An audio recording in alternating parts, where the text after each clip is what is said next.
Kenapa apabila Dajjal ini keluar, Nabi sebut dalam hadis, kata Rasulullah, tidak ada ujian, tidak ada fitnah yang lebih besar daripada fitnah Dajjal. Adakah fitnah Dajjal lebih besar daripada fitnah Iblis? Jawapannya ya. Fitnah Dajjal lebih besar dari fitnah Iblis, lebih besar daripada fitnah syaitan, lebih besar daripada fitnah pangkat dan harta, lebih besar daripada fitnah dunia ini. Apa yang dia buat? Benda pertama yang membuatkan Rasulullah cakap begitu ialah apabila Dajjal, seruannya ialah supaya semua makhluk mengaku bahawa dialah Tuhan yang menciptakan alam ini.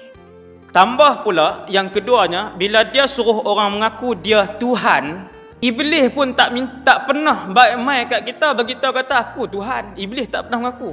Tiba-tiba Dajjal ni siang malam dia berjumpa dengan manusia, dia suruh manusia mengaku dia Tuhan.